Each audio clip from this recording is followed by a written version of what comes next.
It was almost midnight when 5-year-old Lena gently tugged at her mother's sleeve, her small fingers trembling. "Mommy, can you fix our door?" she whispered. "I'm scared." Worried-faced, the apartment was quiet, too quiet, except for the low creak of the old wooden door. Every time the wind brushed against it, the door rattled as if it might give up completely. The paint on it was chipped, the lock rusted from years of neglect. Just like everything else in their small, worn-down apartment, Sarah, Lena's mother, swallowed hard. She was a single mother now. A year ago, her husband had passed away suddenly, leaving behind debts, unpaid bills, and a silence that still haunted the walls. Since then, life had become a constant struggle. Long shifts, little sleep, and endless worry were her daily companions. That night, exhaustion weighed heavily on her body. She had just finished counting the last of her savings, barely enough for groceries, when a sharp click echoed through the room. The lock broke. Sarah rushed to the door, her heart pounding. She turned the handle, but it spun loosely in her hand. A cold chill ran through her spine.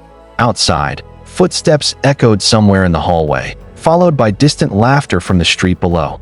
She pushed the door shut with all her strength and dragged a wooden chair in front of it. Her hands shook so badly she could barely hold it steady. Tears burned her eyes, but she forced them back. She couldn't cry, not in front of Lena. Lena watched silently, hugging her worn-out teddy bear. Her big eyes were filled with fear, but also something else. Hope. She walked closer and looked up at her mother. "Mommy," she whispered carefully. "Can I ask the man next door? He looks kind." Sarah froze. The man next door. She had seen him a few times, quiet, polite, always dressed simply. They had never really spoken. Asking a stranger for help at midnight felt dangerous, reckless, but another loud rattle shook the door. Sarah closed her eyes. Fear won. She nodded slowly. Before she could change her mind, Lena tiptoed toward the hallway. Moments later, a gentle knock echoed through the thin apartment walls. Knock, knock. Sarah held her breath. That single sound, soft yet firm, felt like the beginning of something she could never have imagined. The door opened slowly, creaking as if it hadn't been used in years. The tall man stood in the dim hallway light. He wore simple clothes, a plain dark shirt, sleeves rolled up, small smudges of grease on his hands as if he had been fixing something of his own. There was nothing flashy about him. No expensive watch. No sign of wealth. Just calm eyes that carried a quiet confidence. "Yes?" he asked gently. Before Sarah could speak, Lena stepped forward, gripping the edge of the doorframe. "Uncle," she said in a small, shaky voice. "Our door is broken." "Mommy's scared." The words hit the man instantly. He looked past Lena and saw Sarah standing behind her, pale and exhausted, trying hard to look strong. The broken lock was impossible to miss. He didn't ask why they were alone. He didn't ask how it happened. He didn't hesitate. "I'll take care of it," he said simply. He disappeared down the hallway and returned minutes later with a small toolbox and a flashlight. Kneeling in front of the damaged lock, he examined it carefully while Lena watched with wide, curious eyes. "What's your name?" he asked her while working. "Lena," she replied proudly. "That's a beautiful name," he said with a soft smile. His hands moved with surprising skill. He adjusted screws, replaced a bent metal piece, and tightened the frame as if he had done this 100 times before. The silence was comforting, broken only by the gentle clink of tools and the steady sound of his breathing. Sarah stood frozen, unsure of what to say.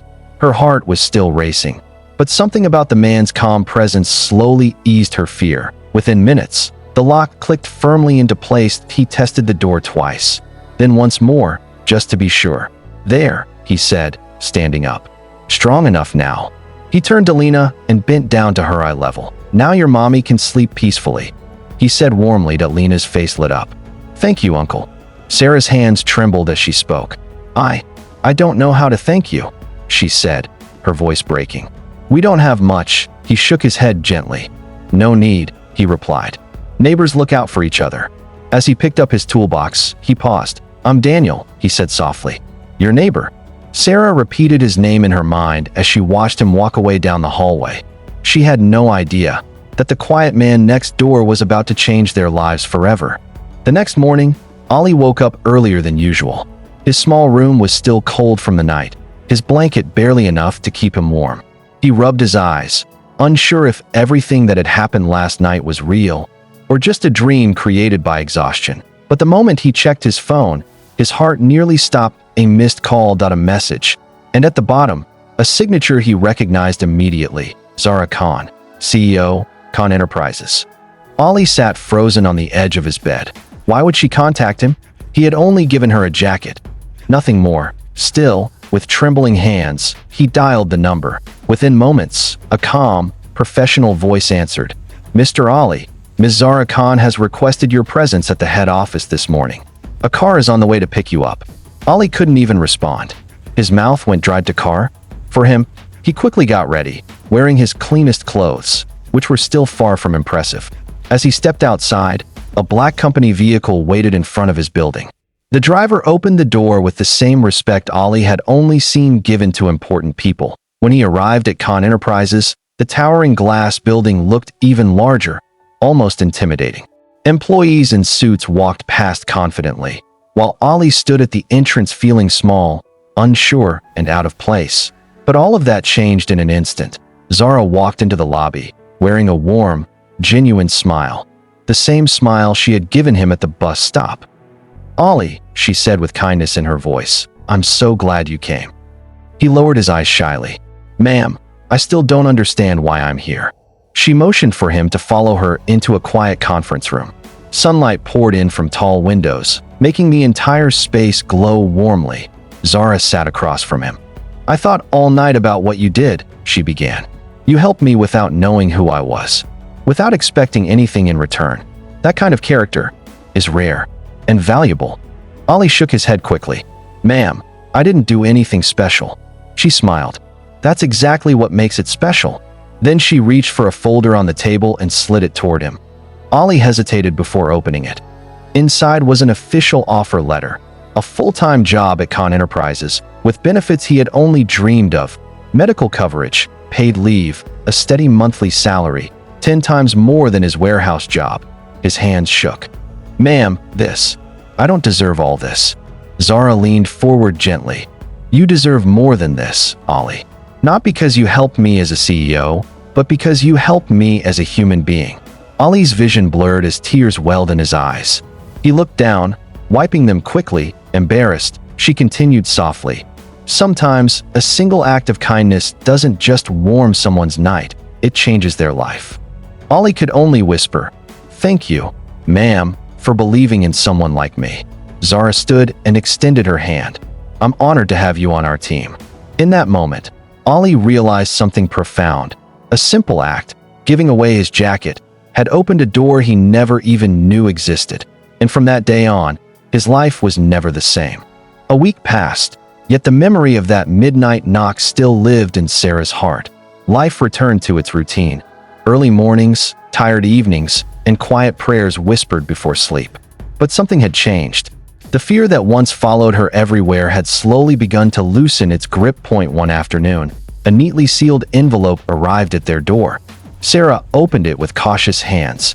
Inside was a letter bearing a company logo she instantly recognized. Her breath caught as she read each line. Daniel had arranged a move to a secure housing complex, complete with proper locks, cameras, and 24-hour security. There was more, an official job offer for Sarah, stable hours, fair pay.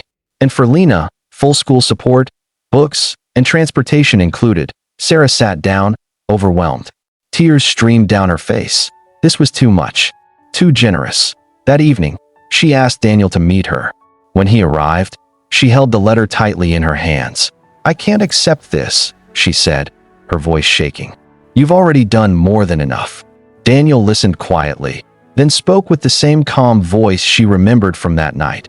That night, he said softly, your daughter reminded me of my own childhood. He looked away for a moment before continuing. I grew up behind broken doors. I remember lying awake, afraid, hoping someone would come. No one did. I promised myself that if I ever had the power, no child around me would live with that fear. Sarah's resistance faded. She nodded through tears. That a few days later, they moved. Lena ran through the bright new apartment, touching the walls, opening and closing the solid door again and again. Mommy, she laughed. It doesn't shake. That night, as Sarah tucked her into bed, Lena smiled and whispered, "Mommy, we're not scared anymore." Sarah kissed her forehead, her heart full. Weeks turned into months.